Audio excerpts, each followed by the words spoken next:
Welcome in to Fantasy AI. All right, we're going to roll with it. All right? Roll with it. Some teams, we've been through the free agency. We've been through the draft now. Some teams chose to just roll with it, baby. Just roll with the certain players they got. And let's go through the top 10 of my roll with it and see what the fantasy implications are. And here we go.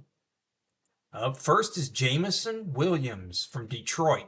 Great offensive team here, right? One of the top offensive teams in the league. They didn't make any huge moves at wide receiver in free agency or the draft. So look who's found himself as the number 2 receiver, Jameson Williamson, on one of the best offensive teams. He's a former first rounder. So I guess it's his third year. Slow start though. Came into that rookie year injured and slow start, but he's got, they didn't add any competition or anything. I mean, obviously they got some other playmakers, St. Brown and Laporte on the tight end, but hey, he's the number 2 guy now on the great offensive team. Finished 78th last year, hasn't shown much, but might be a flyer in the late rounds. Next in is Darnell Mooney. Don't even get me started on the 3-year, $39 million contract. More than Barkley, more than Josh Jacobs, more than all the running backs. This guy's getting $13 million a year, and he's the number 2 wide receiver for Kirk Cousins now. Right? In Atlanta. So, this was a free agency move. 3-year, $13 million. They're giving him money. He's going to be the number 2. Cousins helped recruit him there, apparently. Had some play in that. Played him twice a year, I guess. Drake London's the number 1 there, and I really like his opportunities there. And Kyle Pitts, pretty good tight end. But hey, I guess we're going to keep our eye on Darnell Mooney. I don't want to spend a lot, but I can't believe he's going to end up being the number 2 wide receiver. And past it hasn't mattered in Atlanta, but with new Kirk Cousins as quarterback, hey. Next up, Derek Carr comes in at number 8. But Derek Carr, he's in a 4-year, $150 million contract. Well, I know. They're kind of stuck with him. So what did they do? They did bring in competition in the 5th round. Spencer Rattler, a quarterback, but they didn't really go too far heavy into that. See, that's the whole point. They didn't get a quarterback of the future. They're already 2 years into this Derek Carr. They're kind of stuck with him. They did take the right tackle, Fuga, at number 14th pick. So, I mean, they're trying to help build around him. But, boy, I guess we're going with Derek Carr for a couple more years there in New Orleans. You can see he had 3,800 yards, 25 touchdowns, finished 17th last year at quarterback. Is that another one in the cards for another 15th to 17th to 20th? Kind of rolling in stagnation there. Do also do good enough, maybe not, so they won't get a good pick next year. I don't know. Anyway, moving on from Derek Carr. Geno Smith, kind of same position here, although they did add Sam Howell. So, obviously Geno Smith's going to start it out. And the reason it matters, I mean, yeah, you could say, oh, well, we don't care. We don't want, especially in one quarterback leagues, but hey, I don't want him to bring down the, Metcalf or any of the receivers with him. Tyler Lockett, JSN, that rookie, but you don't want them to bring down any of the guys. I don't know. He's got something to prove. New head coach. Here he is, 20th finish. Are we going to get another 20th finish? Halfway through the season, they're going to stick Sam Howell in there. Then where are you? And then maybe they're looking for another quarterback the next year. But anyway, they're rolling with Geno Smith. All right, Daniel Jones. We got Daniel Jones. They're rolling with him again. They brought in Drew Lock, 1-year deal. He's going to be there. Back up. I mean, yeah, I don't see him. If Daniel Jones is healthy, he's going to play. But in 6 years, he hasn't sniffed a Pro Bowl. He finished 44th, but he was hurt last year. But, the only exciting year was the year before when he did all that running.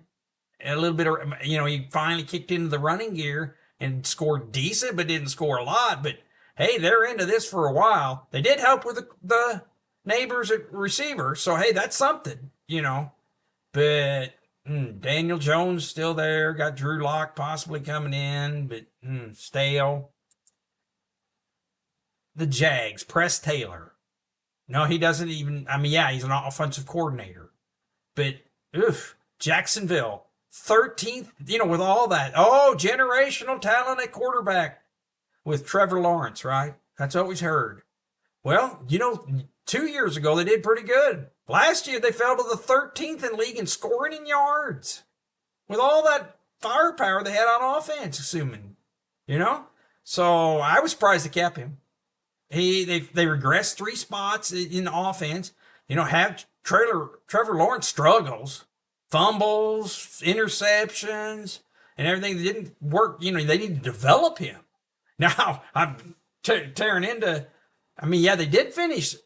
Trevor Lawrence did finish 9th in quarterbacking and had 4,000 yards, only 21 touchdowns. You thought more, but I don't know, just kind of stale there. I mean, the in vogue now is every 2 years you're getting a new offensive coordinator. A lot of times, if you do good, another team takes their offensive coordinator and makes them the coach. But I don't know, here in Jacksonville, it's getting stale. They better do something this year, or what are they going to do? Heads are going to roll. What about this one? Dallas Cowboys, one of the premier offenses. Went through preseason or first free agencies, went through the draft, and we end up back where we started with Ezekiel Elliott. What Jerry Jones says over here, the quote is, he's good enough to be a starter. Well, this is the Cowboys. This is, they got rid of Tony Pollard. Good riddance to him, they probably thought, but Zeke's going to be Rico Dowdell or Vaughn. I don't know. But anyway, so we've gone through all of this, all those free agent running back signings, right? You saw them all. Cheap money. They only played Darnell Mooney more than all them. And we end up with the Dallas Cowboys with Zeke. Now, I'm not dogging Zeke. He had 642 yards, 3 touchdowns. If everybody else is negative as I am right now, and he's somehow the 30th running back or the 25th, you take him, obviously. But we're rolling with it. And some of these, these aren't just I hate everything about it. Some of them presents opportunity. We come in here, if everybody else is negative on this, how could they? Well, we can sneak in and take Zeke maybe, if he's real cheap and see what happens. But through all of this, I can't believe we're Dallas Cowboys, the big America's teams back here with Ezekiel Elliott as they're going into the year. All right, next up is Las Vegas. Zamir White. Through the draft, through free agency, Jacobs left, right? So through all that, we're down the stretch here. We got Zamir White. Is there Vegas starting running back next year, right? He's good down the stretch for a 4th round 2022 draft pick. He has 521 career yards, 450 of them last year, and he's going to be the number 1 running back. Now the reason it matters is they got a couple good offensive players there, but I don't know. So he's not proven. If he's cheap, way cheap, that's something. But if he goes expensive or anything, don't forget about Alexander Madison here. They picked him up. He'll be the backup, but something to keep an eye on. So anyway, it's lack of doing anything for the Vegas here creates opportunity for these two. Zamir White, I suppose, but he's going in as he hasn't shown much. So if people put a lot of draft capital into that, you go into Madison, right?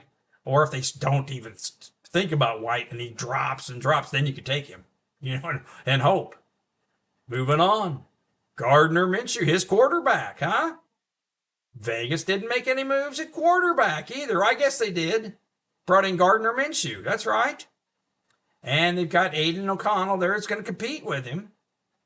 And the reason, you're probably thinking, especially in 1 quarterback leagues, you're probably thinking, I just won't even take Gardner Minshew. Well, yeah, but how's he affect Devontae Adams and Jacoby Myers? They both scored pretty good. I mean, the power's going out on Gardner Minshew here. I don't know, but we'll see. But see how these have effect on other players in the teams. But let's move on here. Gardner Minshew. It's interesting that they didn't do anything. Ooh, I wish that'd stop. Oh, here's a good one. How about Zach Moss going to the Bengals? Right? They did make a. This is a free agency move. Where all these free agency moves got 2-year, $8 million. Had 794 yards last year, 5 touchdowns in part time.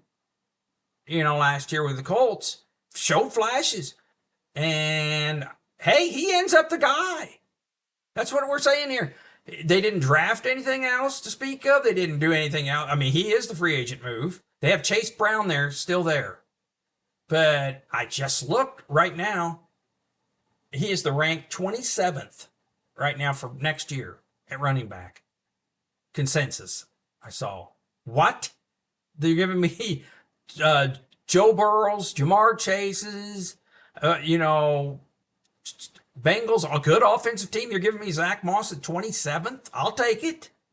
So this is how it affects other people. I mean, we'll see what happens in that, but hey, this is how these affect, the free agency move. They're going to be making a lot about the rookies or who the big name free agents. But hey, let's not forget Zach Moss here at the Bengals. I mean, worked for Mixon. So moving on. If you're liking what you're seeing, please hit that like and subscribe button. Find that subscribe button and push me up to 20 some. Get your name on the board. All right. This is where I like to fill my shorts. This is a rapid repeat. We're through free agency. We're through the draft. Some teams are going to roll with it, like Detroit. Jamison Williamson is going to be their number 2 receiver next year. Darnell Mooney is going to be Kirk Cousins' number 2 in Atlanta. Derek Carr, same old, same old. Geno Smith's going to be there in Seattle again. Sam Howell's going to bring in competition, though. Daniel Jones running it back 6 years in, hasn't sniffed a Pro Bowl yet. Press Taylor for Jacksonville, offensive coordinator. Regression there, 13th in the league in scoring, 13th in the year in yards. Ezekiel Elliott, Jerry Jones says, hey, he's good enough to be a starter, but for America's team, Zamir White's going to get his chance to be the lead back there in Vegas. How about Gardner Minshew getting his chance to be the quarterback there in Vegas? Aiden O'Connell will compete. Zach Moss there in Cincinnati. Could be a sleeper. They got him ranked 27th right now.